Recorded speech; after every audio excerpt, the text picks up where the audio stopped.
तहमीना का शौहर जो है वो शेर को एक अपार्टमेंट में ले जाएगा जहाँ पर फजर पहले से ही मौजूद होगी। यहाँ पर शेर की हालत बहुत ज़्यादा ख़राब होगी क्योंकि इसे वीकनेस हो गई है और इसे कहेगा कि मुझे यहाँ पर क्यों ले आए हैं, मुझे घर जाना है। तो फजर इसे कहेगी कि तुम्हें मुझ पर एतबार करना चाहिए, आंटी खुद यहाँ पर तुमसे मिलने के लिए आई कि इन्होंने अभी मुझे फ़ोन किया है, वो आ रही है। शेर इसे कहेगा कि बहुत दर्द हो रहा है, मेरे सर में सर फटा जा रहा है, मेरा कब तक मैं इस अजाब में मुब्तला रहूँगा। फिर वो तकलीफ में फजर का हाथ पकड़ेगा और फजर भी इसे मोहब्बत से देखेगी और इसे कहेगी कि तुम फिक्र मत करो, सब कुछ ठीक हो जाएगा। और जब शेर की माँ आएगी, आकर इसे मिलेगी, तो शेर इसे देखकर बहुत ही ज़्यादा इमोशनल हो जाएगा और फिर इसके साथ चलने के लिए कहेगा कि मैं आपके साथ चल रहा हूँ।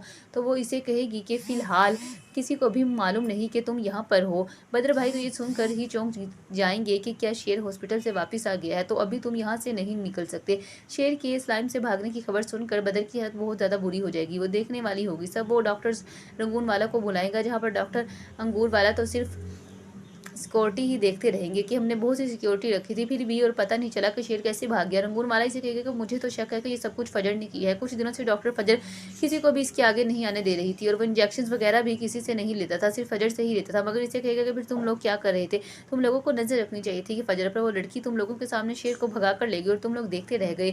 शेर की तबीयत जैसे ही संभलेगी तो वो बाहर आएगा, तो फजर और तहमीना बेगम का जो बंदा होगा वो खड़ा होगा। वो दोनों शेर को देखकर बहुत ही खुश होने लगेंगे, अब आप सेहत बिल्कुल ठीक हो चुकी हैं। तहमीना बेगम का जो आदमी होगा वो किसी काम के सिलसिले में बाहर जाएगा और फिर फजर से शेर कहेगा कि मेरी ज़िंदगी अब तुम्हारे नाम है, अगर तुम ना होती तो मैं शायद हॉस्पिटल में इसी तरह पागल होता रहता और फिर कभी भी अपने पाँव पर खड़ा ना होता।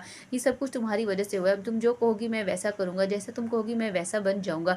फजर का बाप इसे कहेगा कि बस दुआ करो कि सब में तुम शामिल ना हो, मुझे ना मालूम लगे कि वरना मैं इसे भी मार दूंगा और तुम्हें भी। इस सब में फजर से एक बड़ी गलती हो जाएगी कि फजर जो होगी वो शेर से फ़ोन पर बात कर रही होगी। किसी को मालूम लगे ना लगे पर फजर की माँ को मालूम हो जाएगा कि फजर ने ही शेर को भगाया है हॉस्पिटल से और इसने ही फिर किसी अब ऐसी जगह पर शेर को रखा है। और फजर इसे समझा देगी कि आपको ये बात किसी से भी नहीं करनी वरना वो लोग शेर को मार देंगे। बाबा वाले सालों पुरानी दुश्मनी का जो बदला ले रही हैं